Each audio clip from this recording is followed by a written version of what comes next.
You're ready to go to a marina, to take me to a marina? Ready to go somewhere warm and frozen right now. He's been driving in the rain all day long down the Mississippi. Rain. Hi, we're Mark and Mel. After raising 4 amazing daughters who are now raising our 12 grandchildren and helping people on land in the real estate business for over 30 years, we're now realizing our goal of a year-long adventure cruising America's Great Loop on our boat Paradise.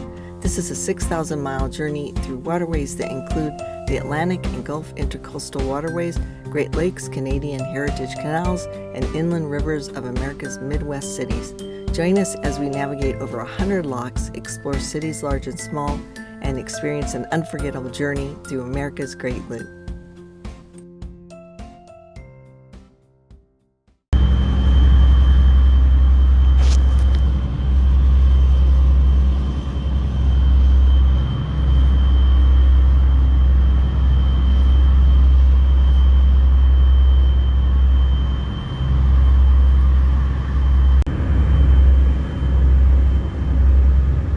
Mississippi River is a little bit daunting with all the barge traffic that you have to watch out for, like this barge that we just are passing right now. And one of the good things about the Mississippi is the current, especially when you're going downstream, that is anyway. And we're doing 11.8 miles an hour, or 10.2 knots, 10.3 knots, and at this RPM we would normally only be going 7 knots, so we have gained, we're getting at least, looks like about 3 knots of current helping push us along this morning, so that's a very welcome thing when you're trying to get to the next dockage or anchorage.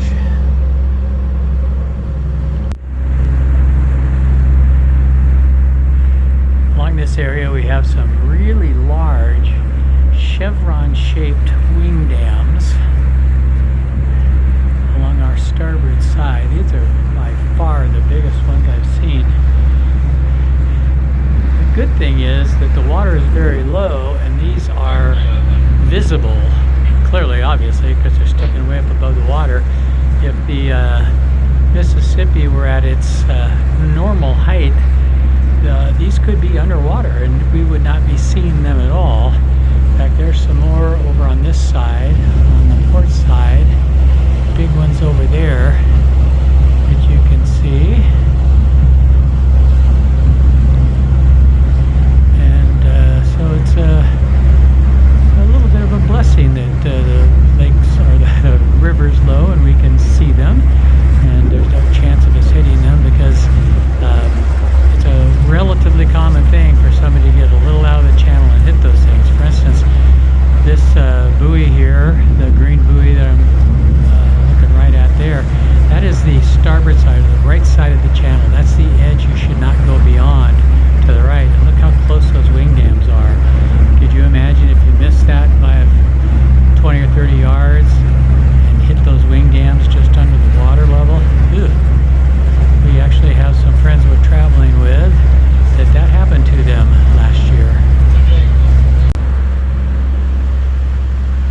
Well, as it started to rain harder, it became increasingly more difficult to see through the icing glass that was covered by the raindrops, so I had to go ahead and open it up, and we're going to just have to let the rain come in. There's nothing up here that's not waterproof, well, except maybe our tablets, but I don't think they're going to get super wet. Anyway, I can sure see a lot better. Where are we right now? I don't know. Well, we're on the Mississippi River. Where on the Mississippi River is your guess as good as mine.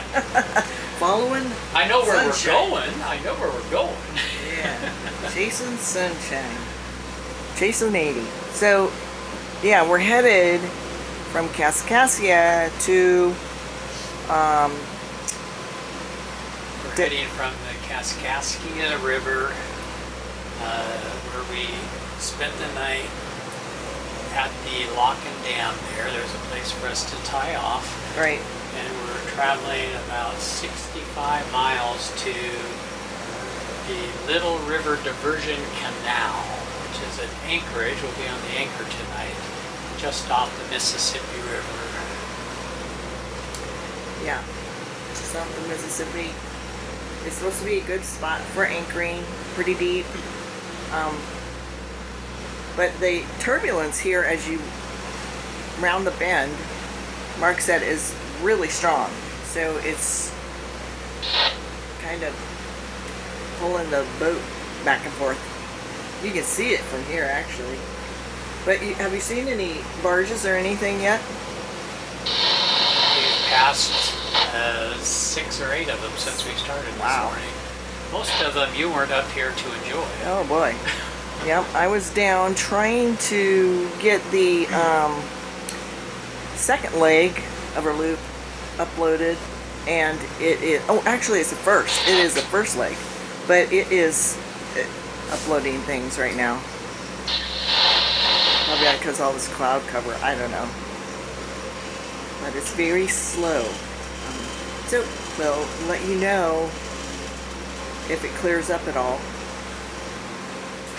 75 feet out, okay?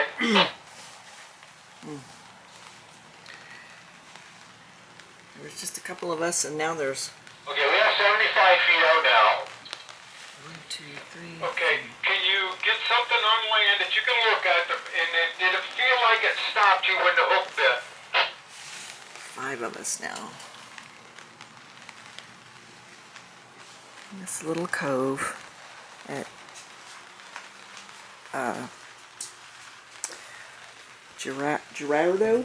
Is that where? Girardeau? Cape Girardeau. Girardeau, Missouri. Hometown of Rushland. Yeah, so at least we've got this instead of being out in the middle of the Mississippi with all those barges worrying about them. Everybody's this side of that red buoy, so that's good. We're out of the channel, and hopefully get some rest tonight. It's supposed to not be too windy, enough wind and current. It's keeping us anchored, but it is supposed to rain the rest of the night, and maybe into the morning. Then we can leave in the morning and in the 50s now. It's freezing.